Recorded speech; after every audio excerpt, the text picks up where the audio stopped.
Welcome to Ignatius Press Off the Shelf with Vivian Dudrow, Joseph Pierce, myself, Father Fessio. We continue to discuss G.K. Chesterton's Everlasting Man. We're on chapter 6 of the first part, titled The Demons and the Philosophers. You will recall, I hope, that he decided to divide religions not geographically or historically, but rather psychologically, as God, monotheisms, the gods, polytheism, the demons, polytheism turned negative, and the philosophers. So we've covered God and the gods. Now he's going to cover the demons and the philosophers. Now, the first page of the chapter, which is 116 in most of your books, and is 248 in my larger book here, he gives a little summary at the beginning. I've dwelt at some little length on this imaginary sort of paganism which has crowded the world with temples and is everywhere the parent of popular festivity. For the centralist of civilization, as I see it, consists of two further stages before the final stage of Christendom.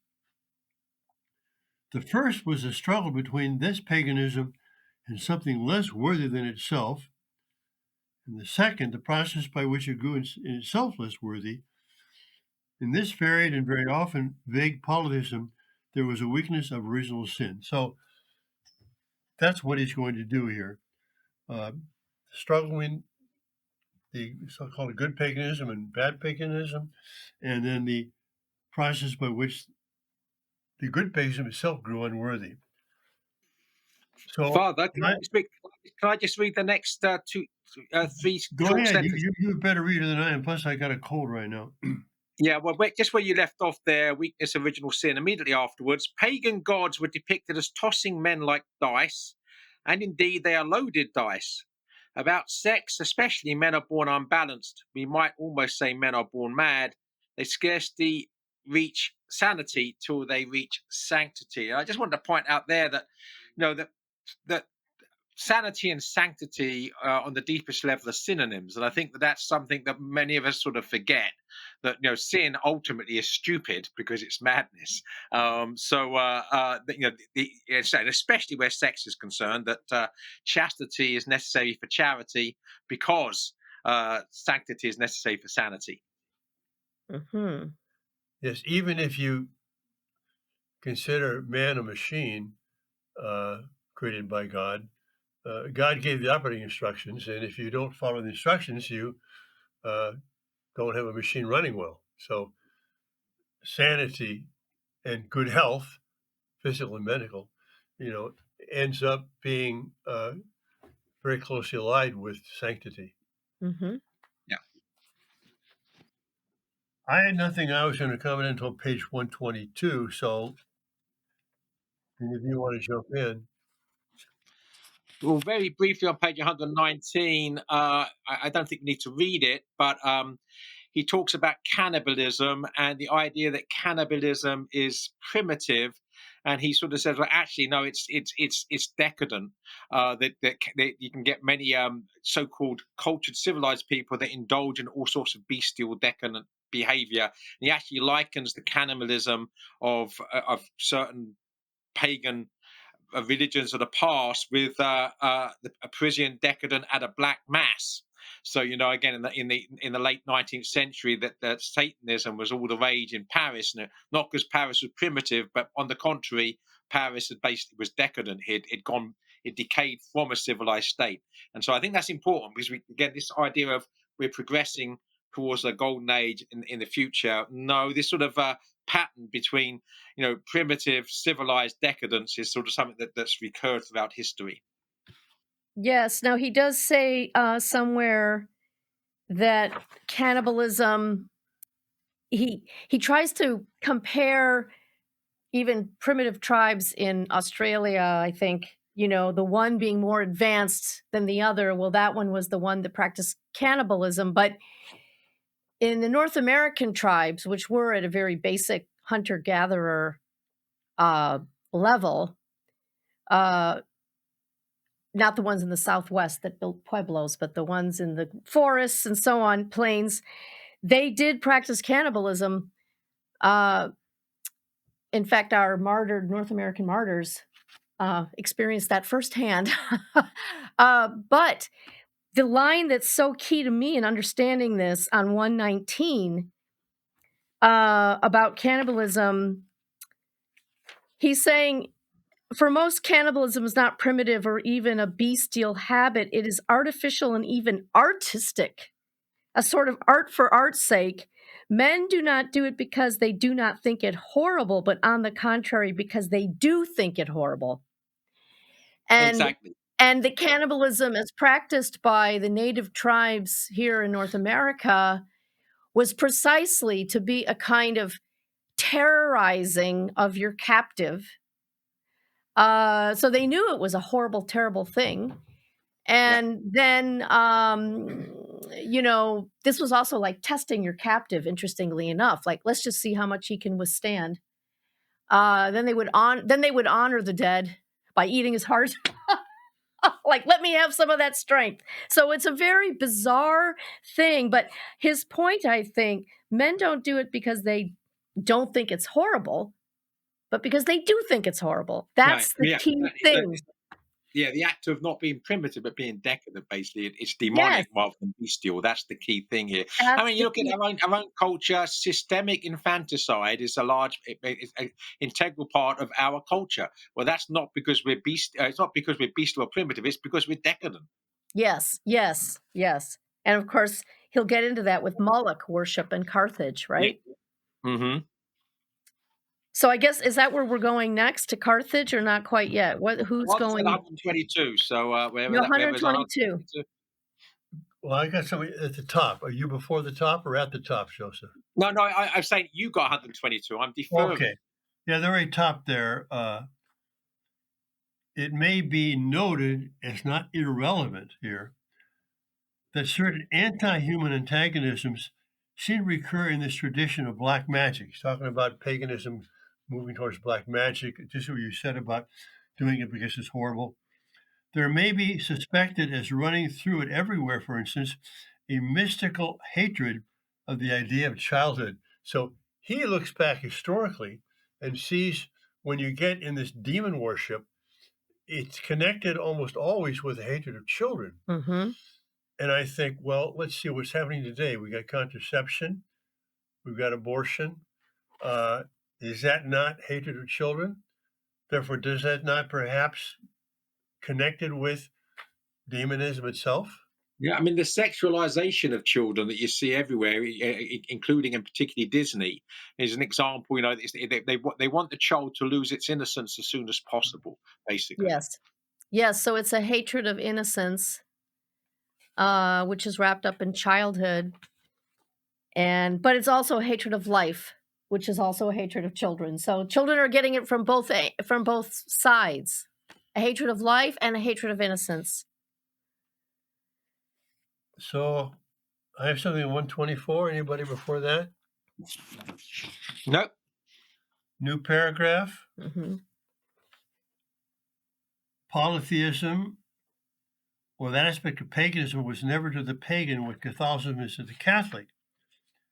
It was never a view of the universe satisfying all sides of life, a complete and complex truth with something to say about everything. It was only a satisfaction of one side of the soul of man, even we call it the religious side, and I think it's true to call it the imaginative side. Uh, and then he has an example of that towards the bottom of the paragraph there. While a mob of people were pouring out on a public holiday to the feast of Adonis or the games on Apollo, this is ancient Greece. This or that man would prefer to stop at home and think out a little theory about the nature of things. So that was, there was a disconnect between their religion, which satisfied some of the desires of the imagination, but couldn't be thought through consistently, and their exploration of the meaning of man and society and the universe, which did not correspond with the images of religion, basically. Right, you don't get this intersection of faith and reason until Christianity. And we'll see that here, and he outlines that. Mhm. And then on page 125, he gives examples, like at the top, Aristotle with his colossal common sense, was perhaps the greatest of all philosophers, certainly the most practical of all philosophers. But Aristotle would no more set up the absolute wide side by side with the Apollo Delphi as a similar rival religion than Archimedes would have thought of setting up the laver as a sort of idol or fetish. So in other words, there was this kind of schizophrenia in great Greek thought between religion and imagination and mind and reason. And he goes, Could I just ask a question there, sort of maybe an open-ended question, but maybe not. You know that you do read when you read Plato and Aristotle, they do seem to be moving towards the idea of what we would call a monotheism. In other words, some sort of harmony or unity at the core of the cosmos, as opposed to anarchy and chaos. Of course, they would not call the gods that, because by definition, polytheism is not a unity. But I know that it does seem to me that the reason of Plato and Aristotle moving towards a belief in God, if not necessarily the gods. well, that's precisely the point, though, that Aristotle would be thinking along these lines of monotheism, while he might be going to a festival for Apollo, taking part in a public, you know, piety or whatever of the gods of Greece. You see the same thing in Hinduism, actually. All these local deities that get worshipped on different feast days and holidays and whatever, and yet there's sort of an overarching monotheistic idea there in Hinduism as well. And so, a lot of people are perfectly happy living with contradictions. I mean, it's okay. Well, we all do it to some extent. We Yeah. all do to some extent, but I mean, culturally, sometimes these uh, contradictions are sort of baked into the cultural, social fabric of life, and people are okay with it. And then, Yeah, the Christian there's comes even along, Christian a and Raj. sense though there might be a coherence to the contradiction in the sense that it might be a paradox and not merely a logical absurdity. There you So go. so for instance, that the gods, if we were to say the gods are like angels and demons, right? Then we can believe in supernatural powers that aren't the God, right? But we could give the label to them as lesser gods with lowercase g, Yes. and it's not necessarily a contradiction. It's that there are two levels. There's the one God who basically has all the divine attributes, and then these are lesser supernatural beings, and nonetheless far above us, but also far below God. So the contradiction might be a paradox rather than an absurdity. Good point. I want to put on record here that 50 years ago, I climbed Mount Olympus, 9,000 feet. I saw no gods, at least on that day. You're like the That's cosmonaut from Russia who went to outer space and didn't find God out there either. Yeah. right. That reminds me a little bit of a book that both you and I love, Till We Have Faces. You sure it wasn't just because you didn't have faith? There you go. Where Uh, next? So he goes through Aristotle, Plato, the next page, Stoics, Sophists, Socrates, Pythagoras, and so on. Basically saying that their reflections were quite distinct from their religious practices or the culture around them. Or in the case of Akhenaten, Yeah. the pharaoh who did try to impose monotheism on Egypt, and it didn't work out. The people and the priests rebelled against it. And so here's a guy who did try to get an integrated system going, and the people were not having it. So, Again, because as Chesterton will point out, uh, this monotheism by itself satisfies one desire of the human mind, which is for the truth of things. but it doesn't satisfy the desire for a God who's near us and who Yes. part of our Right. lives, you know? Yes, And so, yes. and again, the paradox. I mean, if we were Catholics, if we had a rabid Calvinistic government come in that basically made it illegal to have statues of saints or icons, we would be up in arms, not because we worship the statues of saints or indeed the saints themselves, but they are in some sense. Interceders for us, and they are an intermediary, and they help us, and we're in communion with them, and we would not want to have that ripped away from us. And so again, it's you can see why people that have had a piety towards their gods will not be too happy when someone try to take them away. Right. And related to that, because Chesterton did say what Father read early on, that this kind of mythological and polytheistic kind of thing is the parent of festivity. So now think of the Puritans outlawing Christmas in Britain, and of course they outlawed it here too in the colony of Massachusetts. Christmas was illegal. So those things do go hand in hand. This very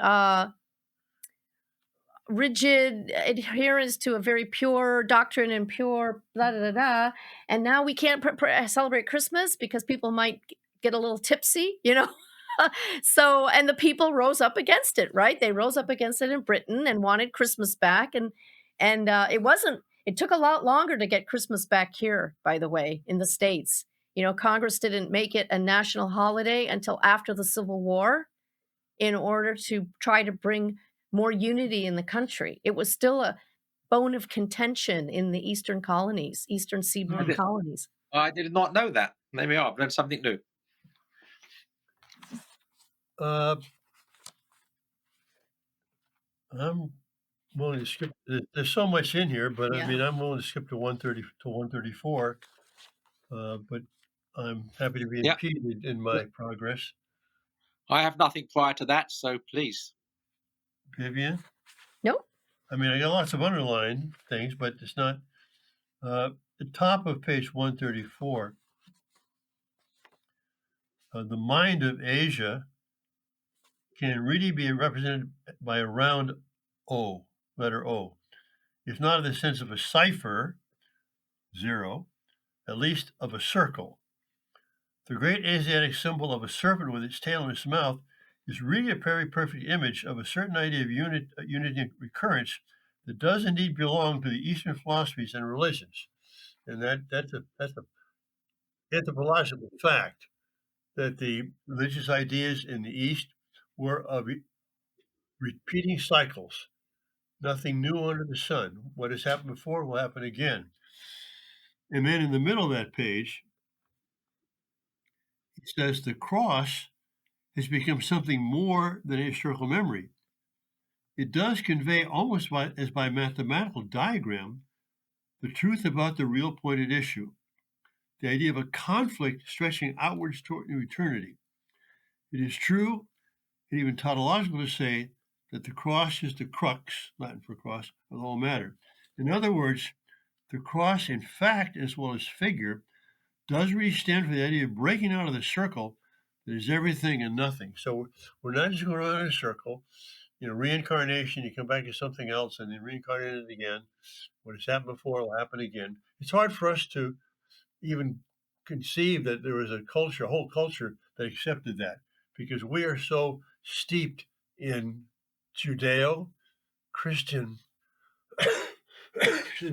idea of history that there's a beginning, creation, there's a middle, there's coming of Christ, there's history, and there's a goal, there's an end. It happens one time, and it may be circular in the sense of seasons of the year, but it's like a spiral.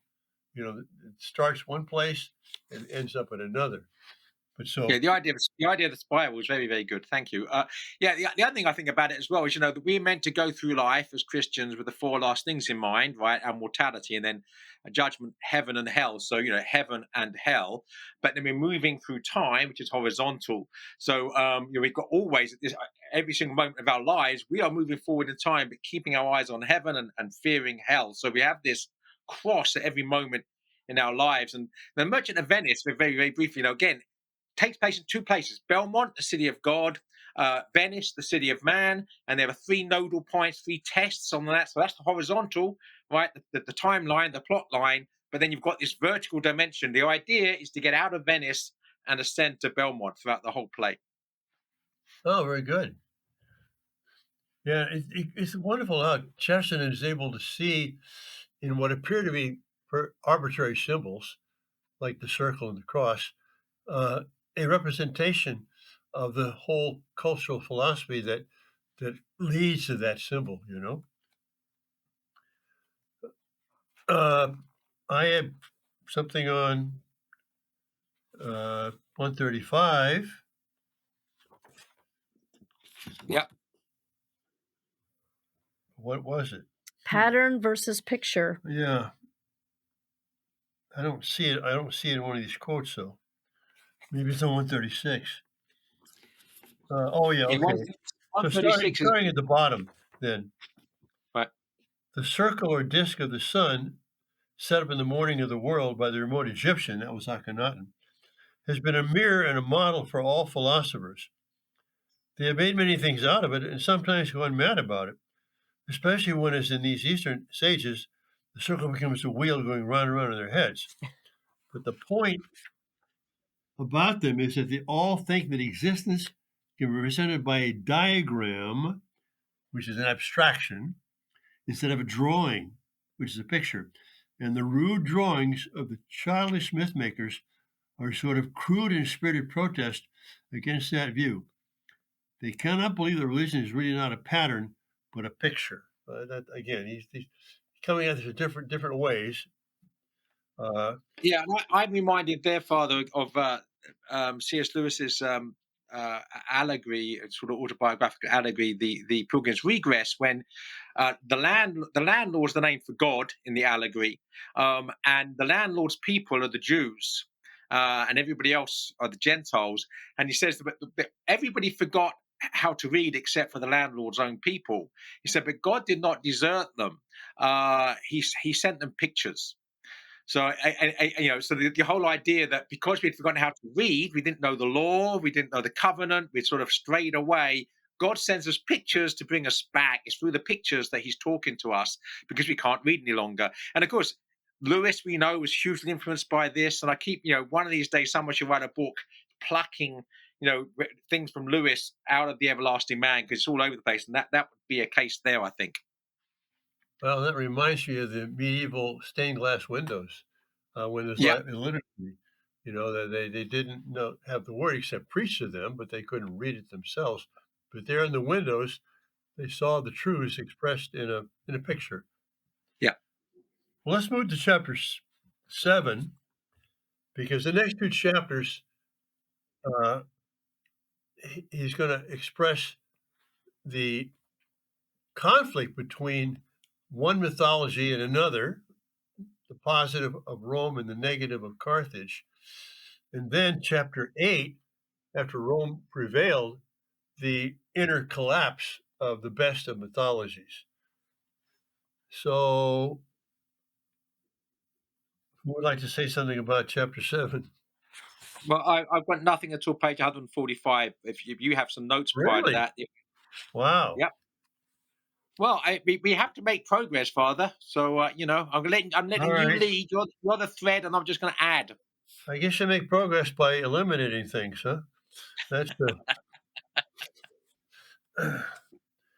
Well, he Well, I can help out here. go ahead. So, he starts out with the materialist theory of history that all politics and ethics are the expression of economics. That's on page 137. It's a very simple fallacy.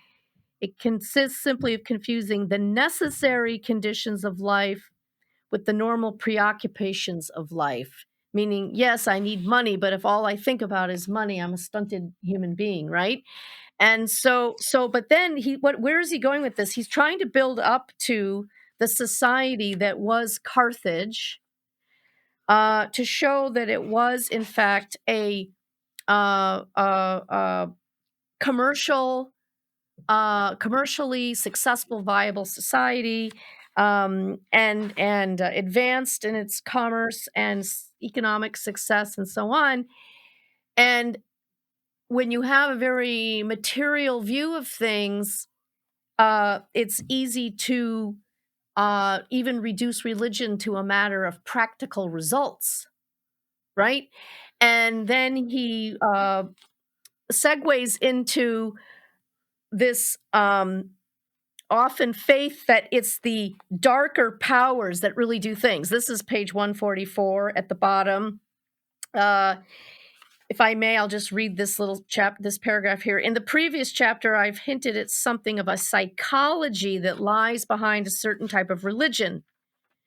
There was a tendency in those hungry for practical results, apart from poetical results, to call upon spirits of terror and compulsion to move Acheron in despair of bending the gods. There is always a sort of dim idea that these darker powers will really do things. And this is his setup with no nonsense about it. And this is his setup of the Carthaginian Empire, that they became Baal worshippers, Moloch worshippers, which is the incineration of babies, by the way, throwing babies into furnaces, because they really believed that Baal would do things for them. And so that's how he sets up Carthage as being the chief rival in the war between the gods and the demons.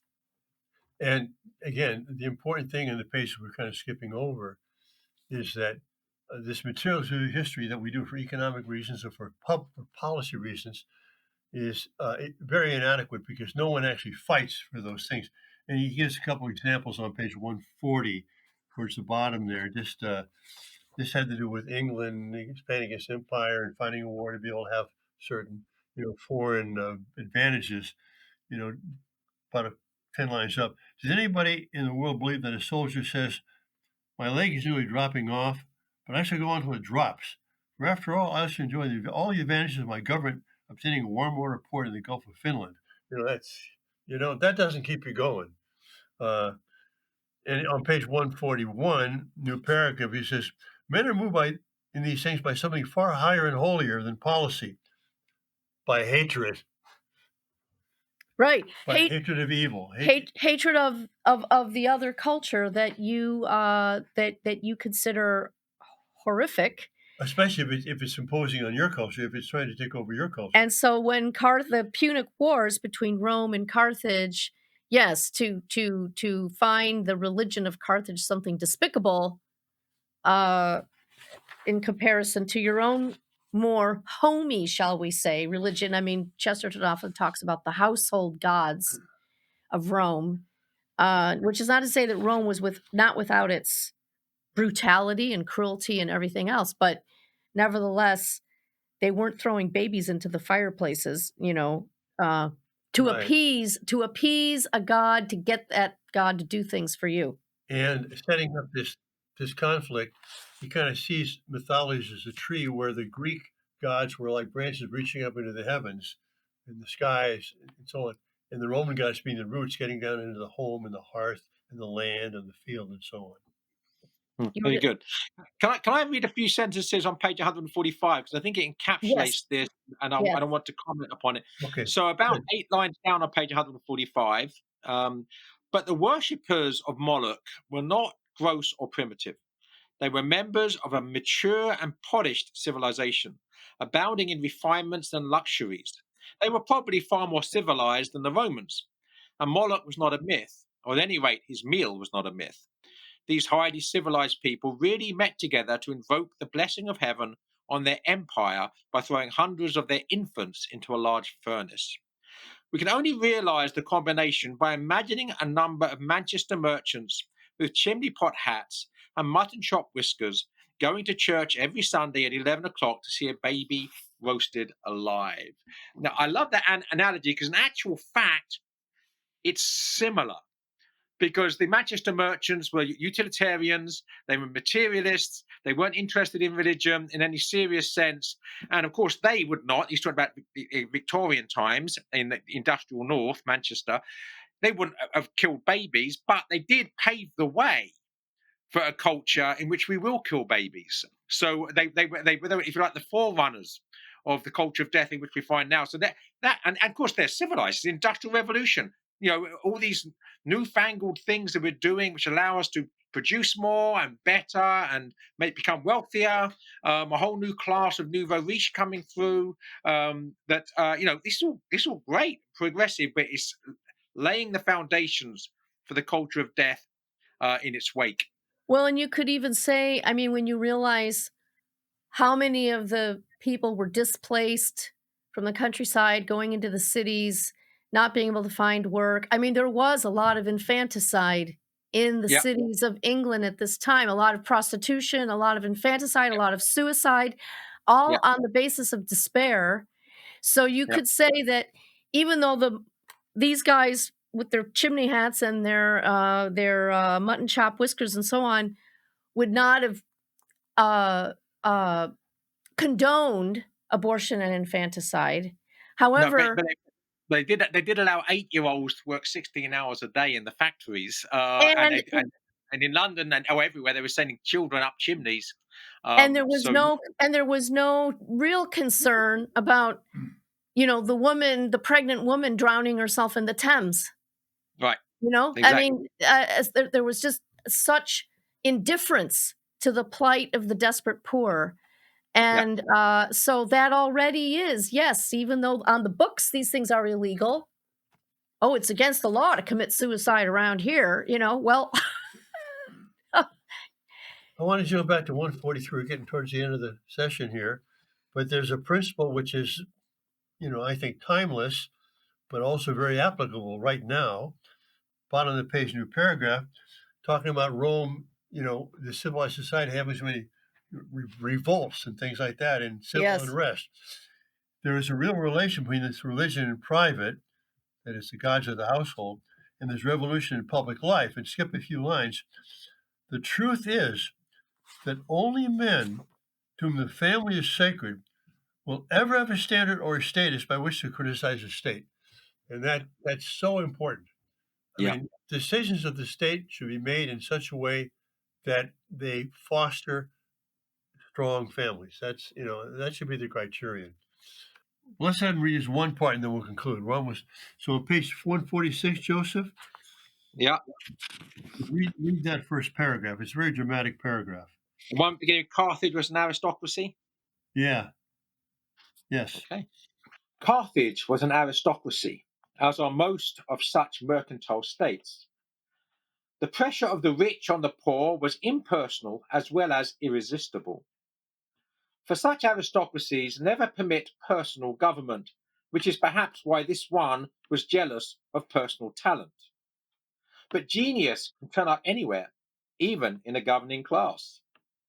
As if to make the world's supreme test as terrible as possible, it was ordained that one of the great houses of Carthage should produce a man who came out of those gilded palaces with all the energy and originality of Napoleon coming from nowhere. At the worst crisis of the war, Rome learned that Italy itself, by a military miracle, Hmm. was invaded from the north. Hannibal, the grace of Baal as his name ran in his own tongue, had dragged a ponderous chain of armaments over the starry solitudes of the Alps and pointed southward to the city which had been pledged by all his dreadful gods to destroy. So this is setting up the great battle in Rome and Carthage. Okay, let's conclude this episode here. We'll be back to continue next week.